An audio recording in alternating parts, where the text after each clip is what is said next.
Bonjour, je suis Pascal et vous écoutez le podcast Dans mon micro part en live, le podcast consacré à tous les artistes et à leurs rêves. Leurs rêves d'enfants, d'adolescents, d'adultes, leurs rêves qui leur ont permis d'en arriver là où ils sont aujourd'hui, car les rêves sont à la source de nos bonheurs les plus fous. Les rêves bravent tous les interdits, ouvrent le champ de tous les possibles.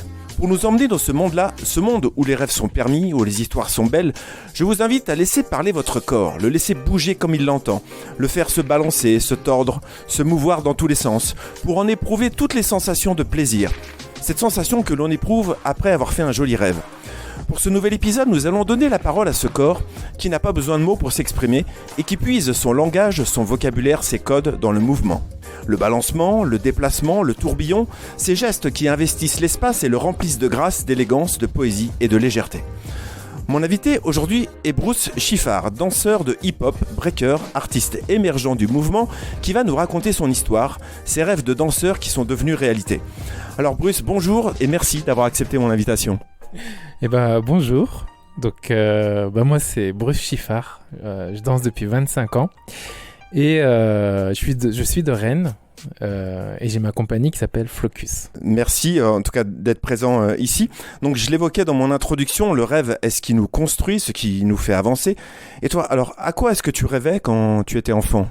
On rêve de plein de choses. Moi, quand j'étais enfant, je regardais de la danse dans les clips, je regardais Michael Jackson, plein d'autres stars de l'époque, et moi je rêve de danser, de m'exprimer et de prendre du plaisir à bouger. Et à quel âge ce rêve de danse, il a pris toute la place dans ta vie et a fini par devenir une réalité ? C'est tout au long de mon parcours, parce qu'au début, dans la danse hip-hop, on ne pouvait pas en vivre, en tout cas, on ne savait pas qu'on pouvait en vivre.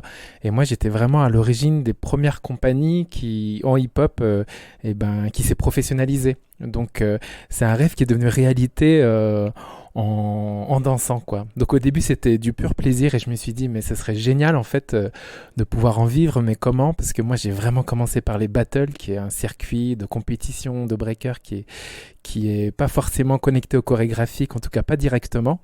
Et du coup quand j'ai su qu'on pouvait vraiment en vivre et que les premières compagnies hip-hop se sont professionnalisées, c'était une brèche pour accomplir mon rêve, Et ça, tu te souviens à peu près en quelle année ? Alors ça s'est passé à peu près en 2000, au début des années 2000, j'ai envie de dire. En 1997, tu fais tes premiers pas dans la danse à travers des battles de hip-hop. Alors comment elle s'est faite la rencontre avec cette danse ? Alors moi je joue au basket. Et en fait, après mes entraînements de basket, j'avais un ami qui dansait, qui faisait des figures sur le terrain de basket, parce que le parquet, c'est vraiment le sol idéal pour breaker. Et il m'a dit, mais viens à la maison de quartier, tu vas pouvoir t'entraîner. Donc j'ai beaucoup hésité et un jour, j'ai sauté le pas, j'y suis allé. C'est la maison de quartier de Villejean à Rennes. J'ai pris mes premiers cours, au début il n'y avait que des filles. Et à la fin du cours, le prof, il faisait quelques figures et moi je lui ai dit, c'est ça que je veux faire, Il m'a fait, je vais t'apprendre. Il m'a tout de suite intégré dans son groupe et j'ai commencé des petits shows avec lui et les premiers battles qui s'est mis en place dans ma région. Alors, quel souvenir tu gardes des premiers instants où tu as commencé à danser ?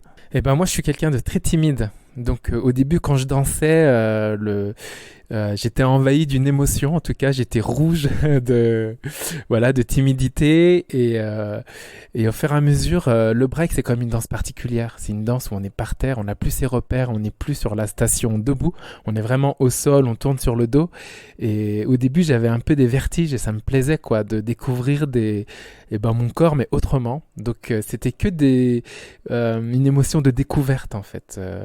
Et de pouvoir m'exprimer enfin, parce que avant de breaker, j'ai jamais eu l'impression de m'être vraiment exprimé dans ma vie. Je faisais du sport et tout, mais là vraiment la musique en fait me donne une immédiateté, une spontanéité qui m'a fait me redécouvrir en fait. Quelles sont les valeurs qui sont transmises par le hip-hop ? Au début, moi, je pensais pas du tout aux valeurs. Ça, c'est vraiment au fil des rencontres, en fait. Au début, je dansais avec mes amis. Et quand j'ai pu voyager avec les battles, j'ai pu rencontrer d'autres gens et partager, en fait, avec des personnes de d'autres pays, de d'autres villes aussi. Et ça, c'est la valeur que je trouve la plus importante. C'est le partage, en fait, tout simplement. Donc tu commences la danse en 1997 et en 2001, tu remportes le championnat de France de hip-hop. Et puis en 2004, les championnats du monde de hip-hop. Alors quelle approche tu as eue de la danse entre 1997 et 2004 ? Eh ben déjà, il y a un contexte. C'est qu'en 97, je commence la danse à Rennes. Et la danse, le break, ça se passe que à Paris. En fait, on n'a pas les informations. On a très peu d'intervenants qui viennent en Bretagne. Donc, en fait, j'ai un peu fantasmé un break avec des amis. On s'est dit, bon, ça doit être comme ça doit être ce pas. Je pense qu'il se fait comme ça. Et en fait, on a construit un peu notre manière de breaker avec un ami qui s'appelle Junior et d'autres aussi qui nous accompagnaient à l'époque. Et avec lui, on a pu participer au championnat de France et c'était le premier gros battle qu'on a fait à Paris et on l'a remporté à notre grande surprise, mais c'est parce qu'en fait on a inventé une nouvelle manière de breaker en étant très loin de la capitale. Et du coup, ces premières années, elles étaient vraiment en interne, en Bretagne, à Rennes. Et quand on s'est dévoilé à Paris et au reste de la France, c'est les gens qui nous regardaient danser, qui nous disaient ce qu'on faisait, quoi. Ils ont dit, c'est super original, vous dansez d'une telle manière, c'est votre style. Et après ce battle-là, en fait, on a pris confiance en nous. Et on s'est dit, ok, nous on est de la Bretagne, il doit y avoir un hip-hop breton, un break breton, comme il doit y avoir un break ancien, comme il doit y avoir un break brésilien, voilà, à plus grande échelle. Et c'est ça qui est super avec le break. Chacun peut être accepté avec ce qu'il est et créer son style. Donc les premières années, en fait, elles sont consacrées à ça et j'ai envie de dire encore aujourd'hui. Mais est-ce que tu avais quand même eu un prof aussi au départ pour te montrer des bases ?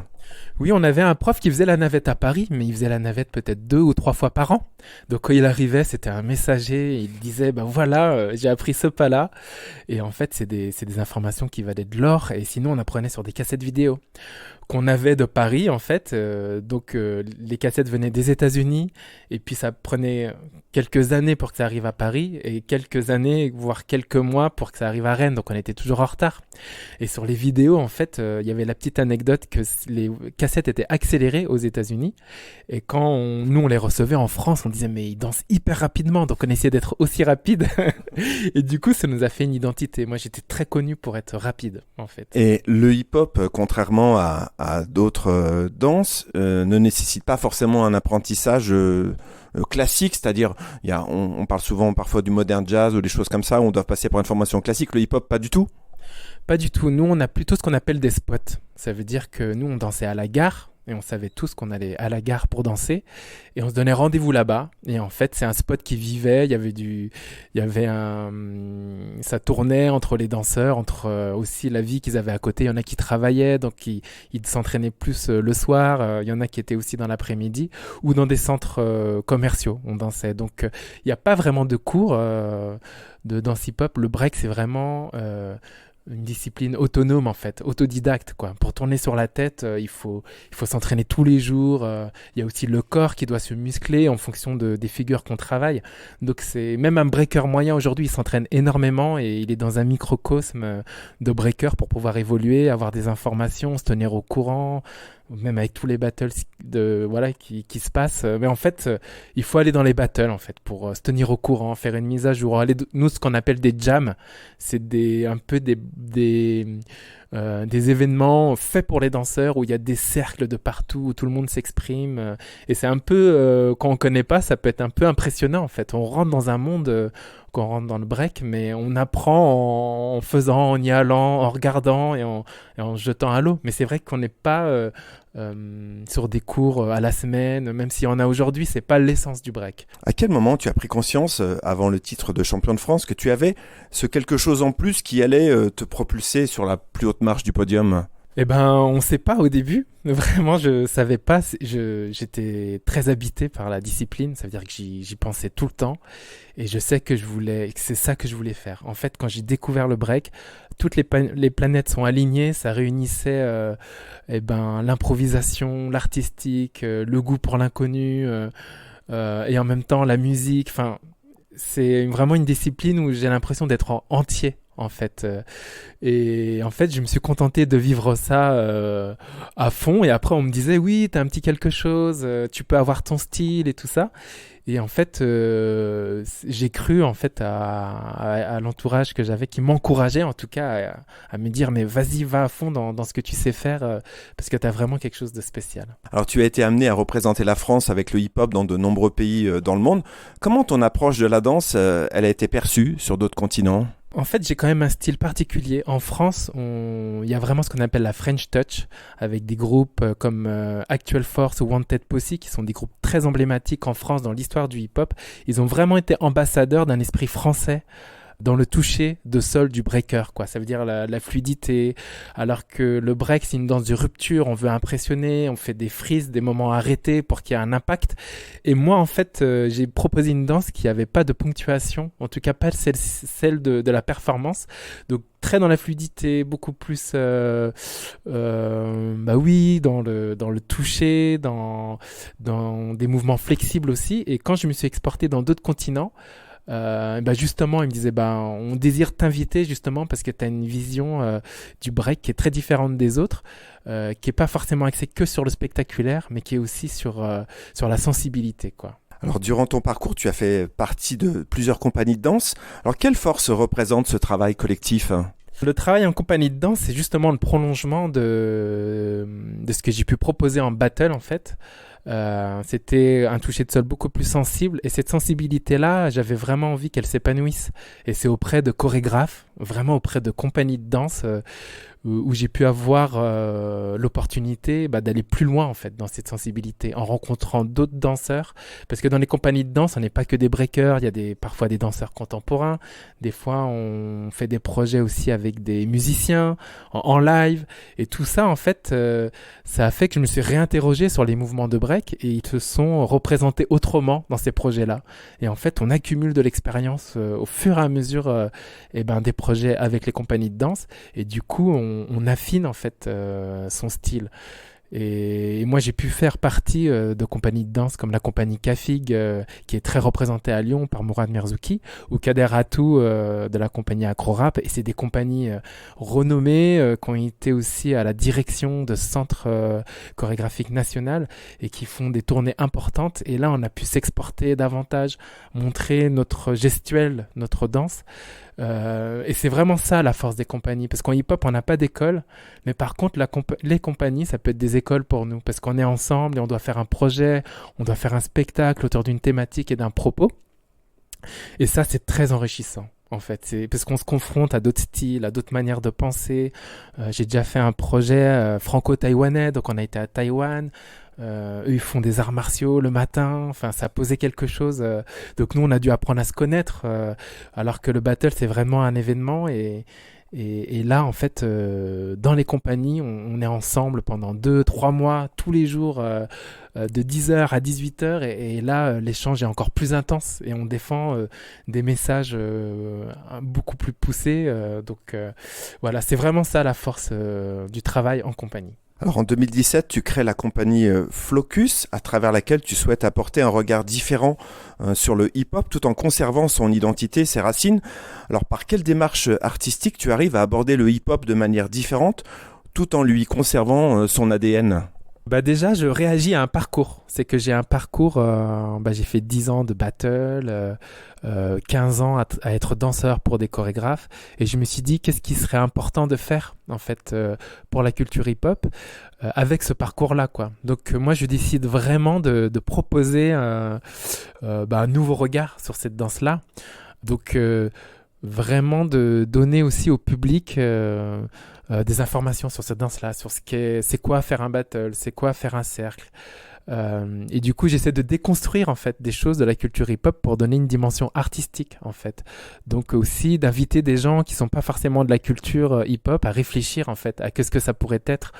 Donc voilà, c'est un peu ça le travail de ma compagnie quoi. Mais en tout cas, c'est vrai que quand on commence une compagnie, au début, on est plutôt plus jeune, quoi, j'ai envie de dire. Hein. Quand je suis avec d'autres artistes émergents, je suis toujours le plus ancien. Et je me suis dit, en étant plus ancien, qu'est-ce que je pourrais vraiment apporter, en fait. Donc, vraiment, voilà, je confronte la danse à d'autres univers. Vraiment, pour que jaillisse des nouveaux modes de pensée, quoi. Est-ce qu'il y a dans ta pratique une forme de détournement du mouvement ou une forme de réappropriation du geste? Oui, il y a ça et vraiment l'envie vraiment de créer des nouvelles relations aux choses. Je pense qu'aujourd'hui, la danse peut vraiment changer les mentalités. Moi, j'invente rien, hein, c'est vraiment... et en fait, les messages qu'on porte, c'est des messages d'ouverture. Et c'est en la confrontant vraiment à d'autres visions, en fait, qu'on peut faire jaillir des nouveaux pas de danse, ou en tout cas les montrer autrement, pour que le public voit qu'est-ce que c'est la danse, quoi. C'est quoi, enfin, on monte toujours la danse sur un jour où on est très fort et tout. Moi, ce qui m'intéresse, c'est plutôt la fragilité du danseur.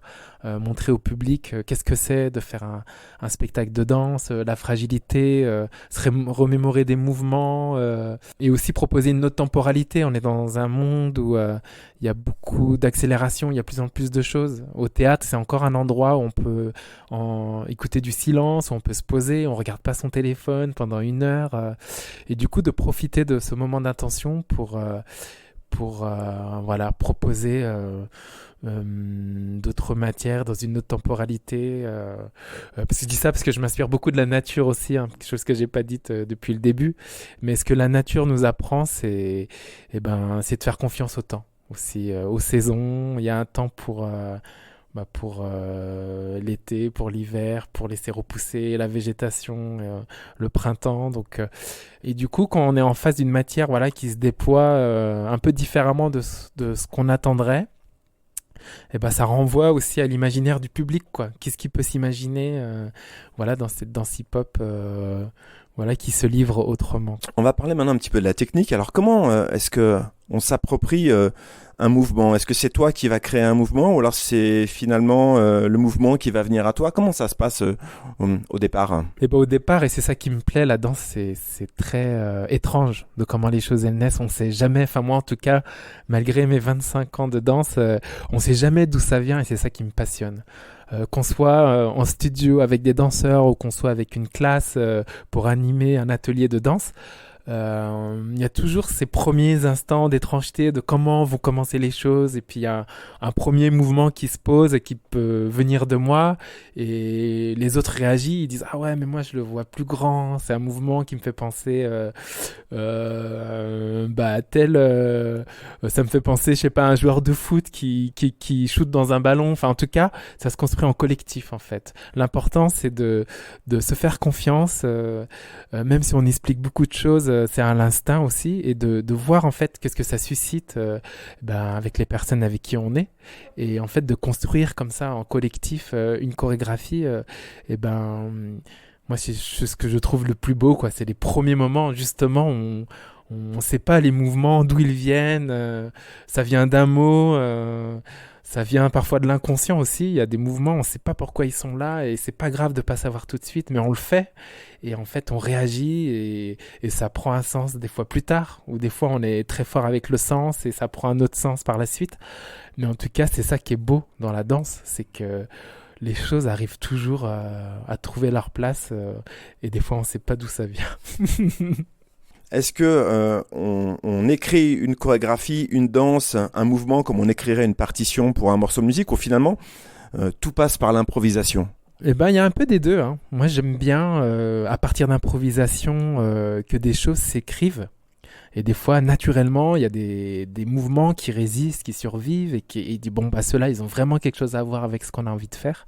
Et des fois, on part d'écriture un peu stricte, mais le naturel aussi fait que les choses se transforment. Donc vraiment, il y a les deux. Mais l'envie vraiment de créer un spectacle à chaque fois, c'est un défi, quoi. C'est un challenge de se dire, on va faire de la danse, et en même temps, on va cultiver des arbres. Et en fait, c'est au contraire de court-circuiter les choses un maximum et de pas savoir, quoi, et de faire confiance, de nous faire confiance, de se dire, il y a quelque chose qui va naître de ça. Il faut créer des nouvelles relations pour, je sais pas, pour ouvrir encore plus d'imaginaire, pour que ce soit encore plus invitant possible, que des personnes puissent se reconnaître autrement dans ce qu'on fait. Mais l'art, en fait, c'est fait pour questionner le monde d'aujourd'hui, que le monde change tout le temps. Donc, nous, on a besoin d'être à cette image-là dans notre création, de s'adapter au monde maintenant. Forcément, avec tout ce qu'on a vécu ces dernières années, si on parle de confinement, c'est plus du tout le même public, c'est plus du tout la même manière de penser les choses.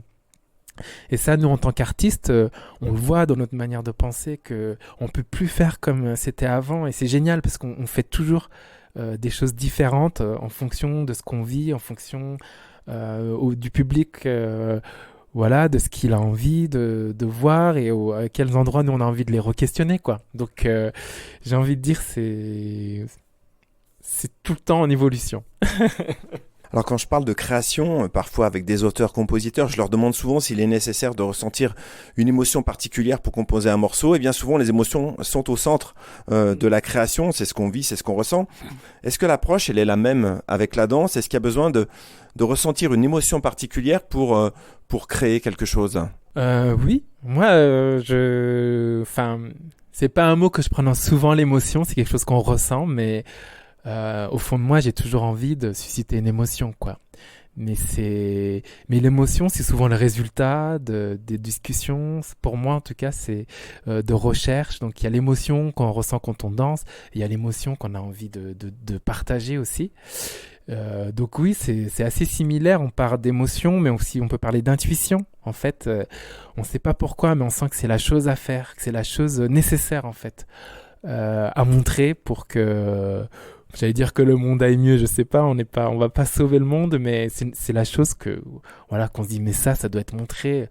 Mais en fait, ça nous challenge beaucoup, en fait, de travailler sur ces émotions, ces intuitions-là. C'est souvent ça qui nous fait prendre les devants. On se dit ça, voilà, personne n'a connaissance de ce thème-là, et ça nous génère de l'émotion, et on a envie de la partager, et on va, voilà, travailler pour. Alors avec une chanson, un film, on raconte des histoires avec des mots. Et comment on arrive avec le corps à raconter une histoire?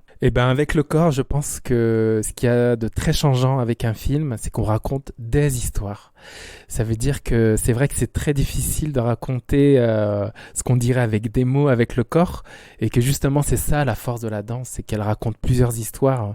On peut tous marcher au ralenti, et pour certains on dirait qu'ils marchent sur la lune. Pour certains ils vont se dire on marche dans l'eau.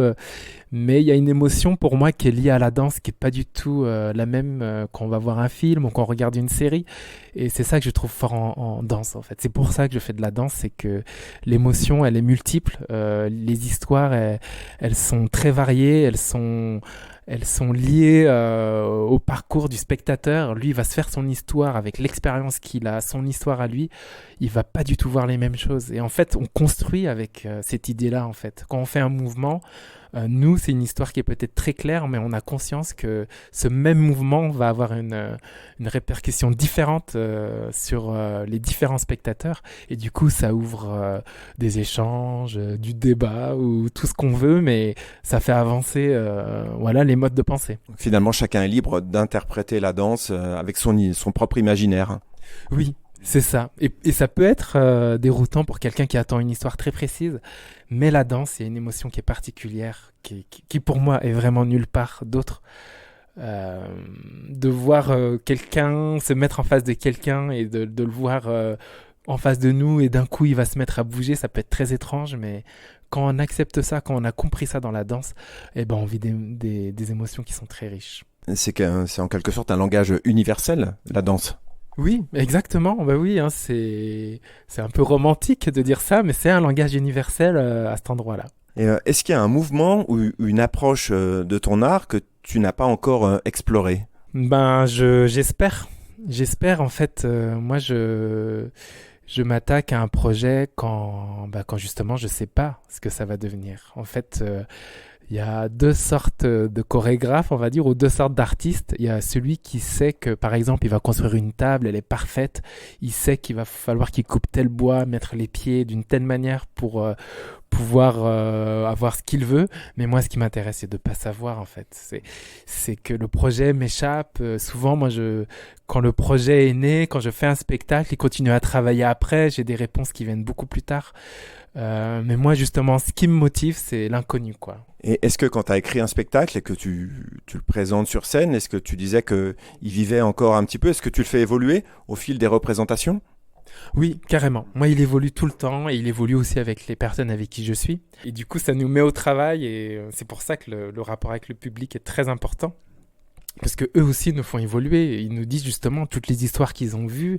Donc nous, ça nous donne une conscience qui est autre et qui nous pousse à dire ah bah tiens, ça c'est quelque chose qui est redondant.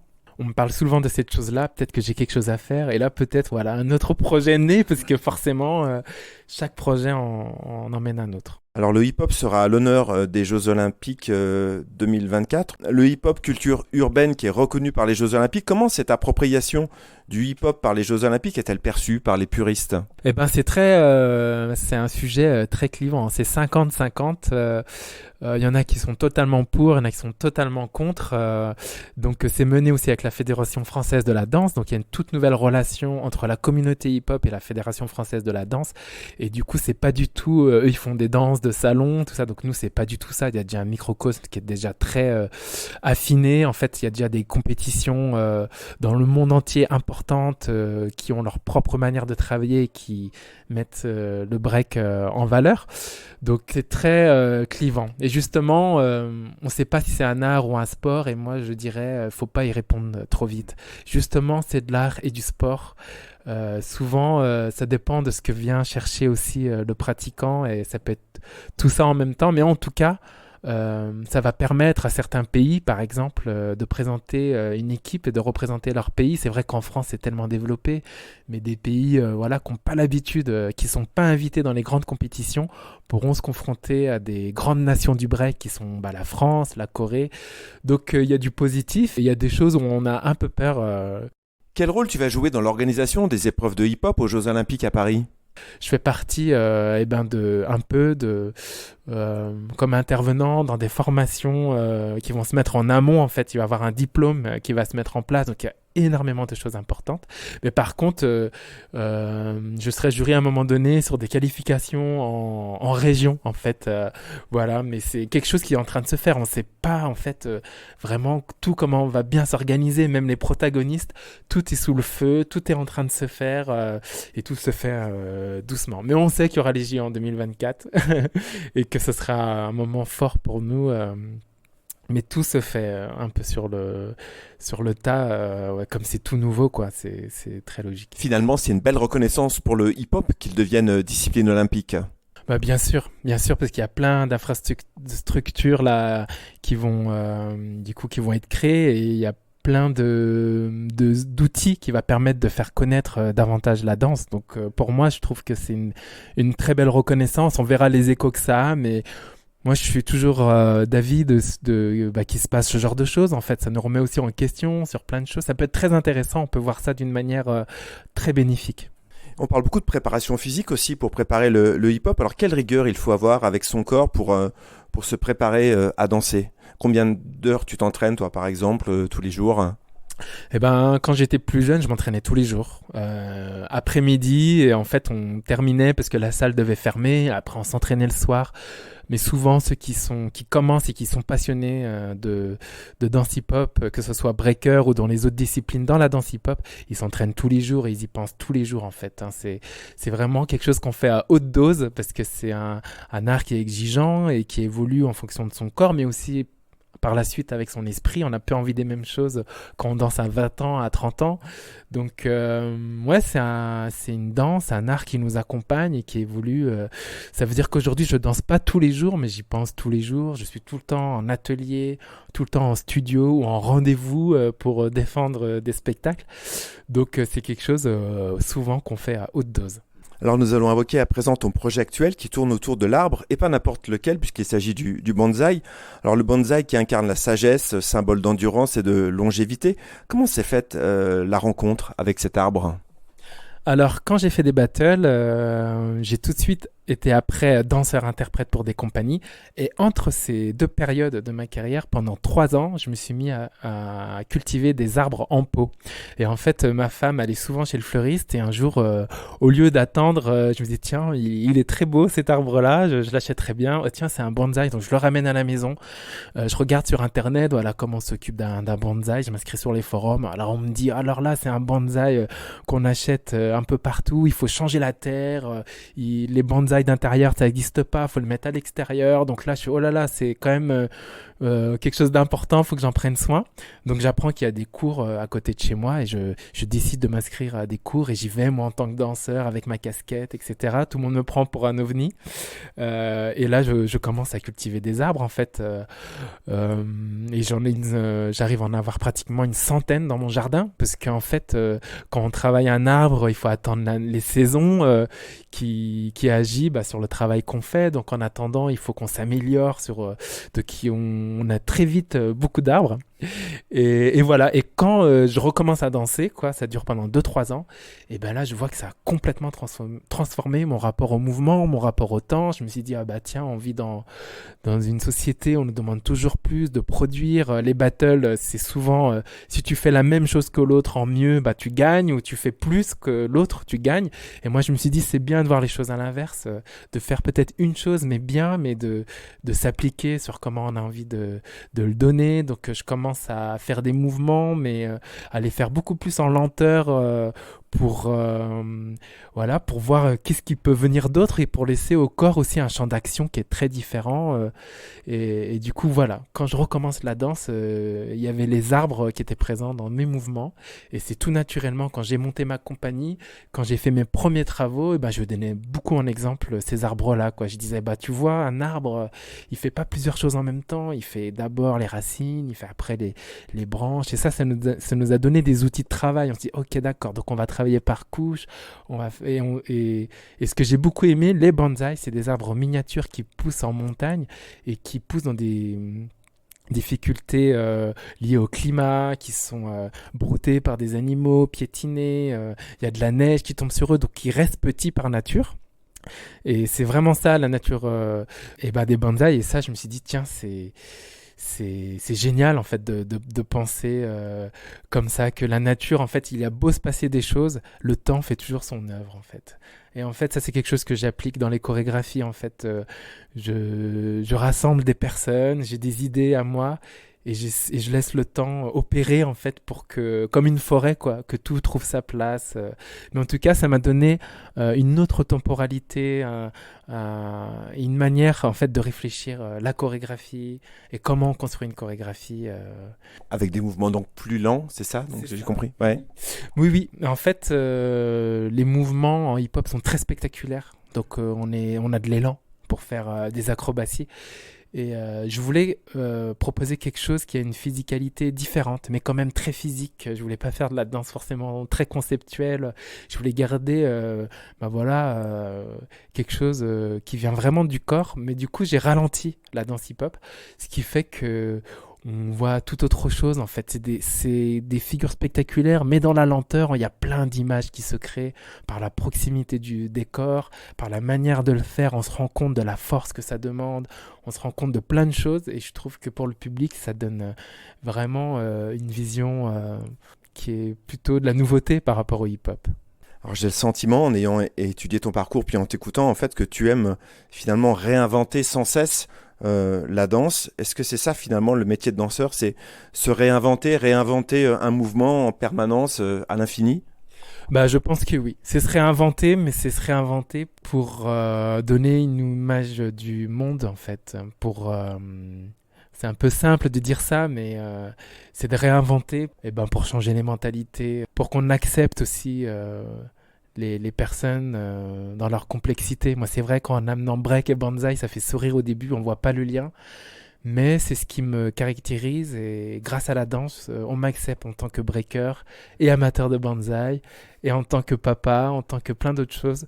Et je trouve que c'est ça que l'art a de beau à offrir. Donc on réinvente dans le but que cette question-là soit toujours un sujet d'actualité. Donc on réinvente avec le monde d'aujourd'hui.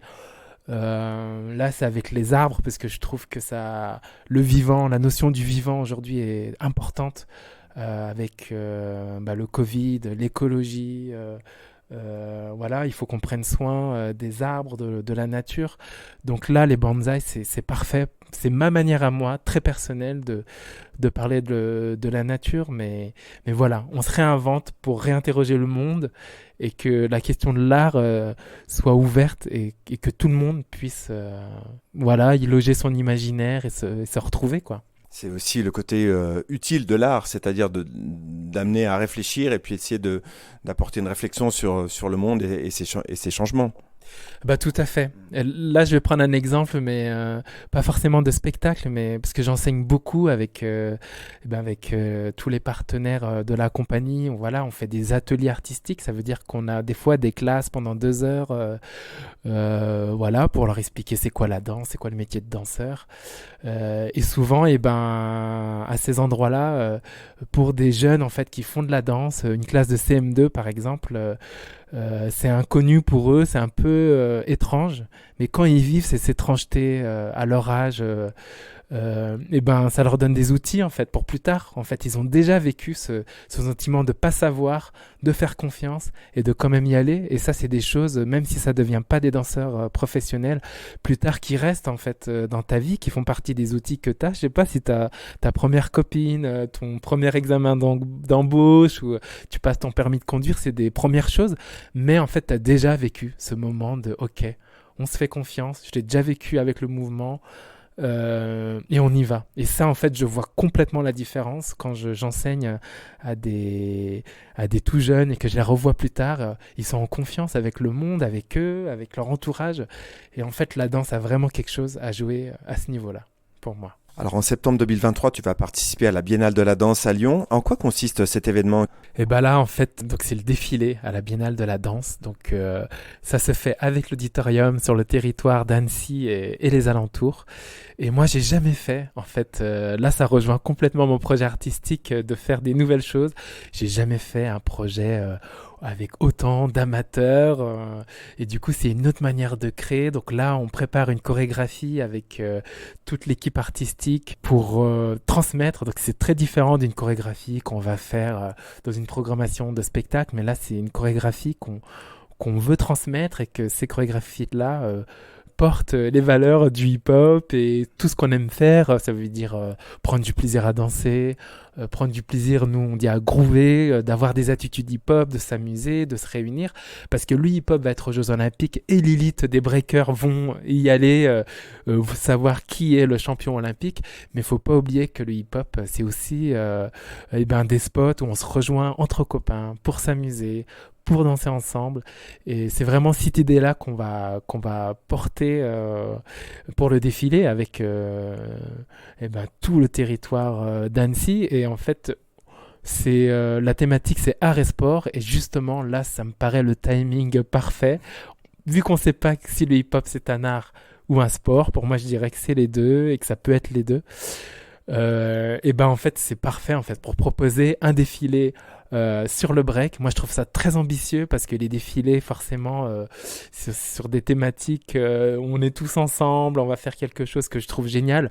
Mélodie, avec la relation avec l'auditorium, on s'est dit, on va faire pour notre premier défilé la thématique du break, qui paraît une danse très difficile, mais nous, au contraire, on veut que ce soit la plus invitante possible.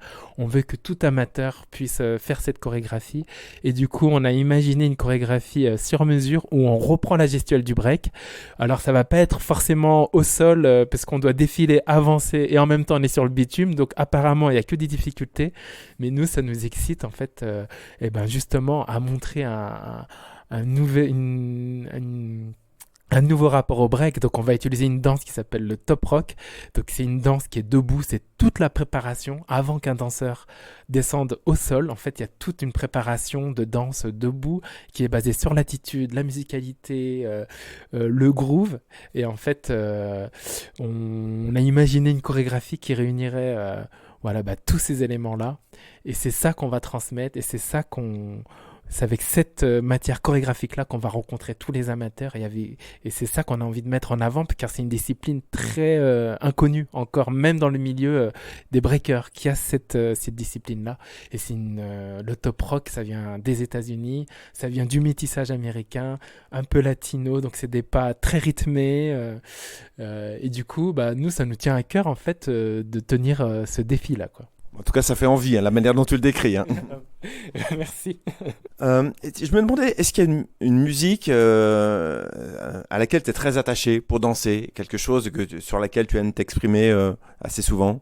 Là, pour le défilé, on a préparé, par exemple, plusieurs artistes. Le défilé s'appelle Génération Break, donc de plusieurs générations. Il y a un morceau de Kendrick Lamar, qui est un artiste qui a sorti son album cette année, donc des choses très récentes.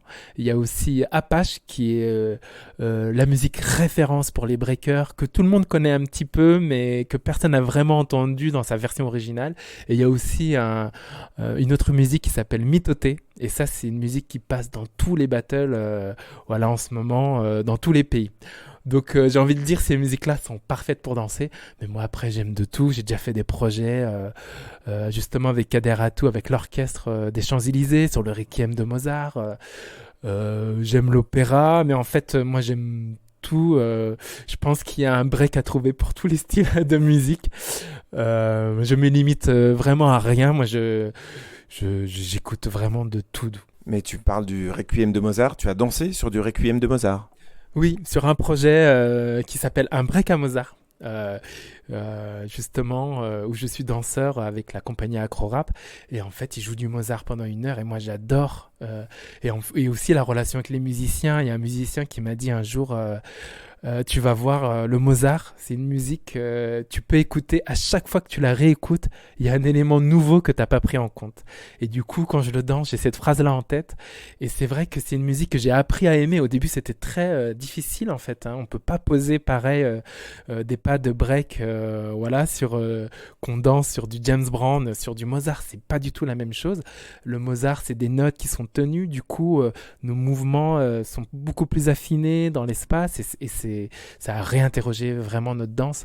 Et c'est un des projets que j'adore parce que on est vraiment au cœur de ce que j'aime faire, c'est réinterroger notre pratique et de voir comment ça réinterroge aussi le spectateur. Bruce, nous avons commencé cet entretien avec les rêves, ceux qui ont construit ton parcours, et c'est avec ces rêves que nous allons conclure cet échange. Alors, quels sont les rêves qui t'inspirent pour demain ?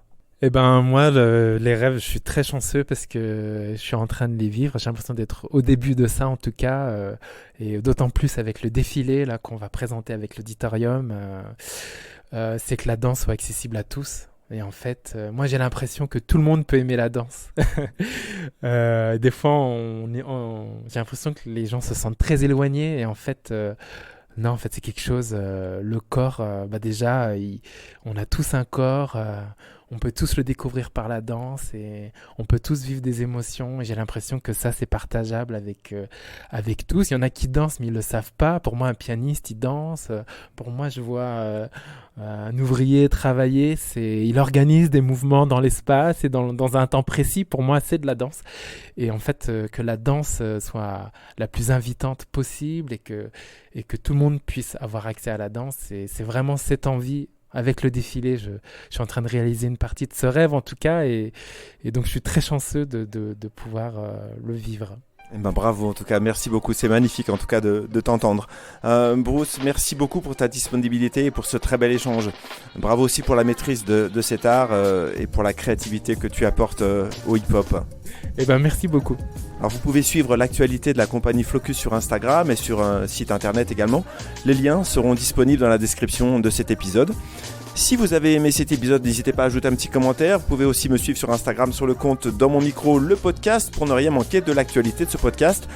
Et on se retrouve très prochainement pour un nouvel épisode avec de très belles rencontres passionnantes. À bientôt dans mon micro. À bientôt.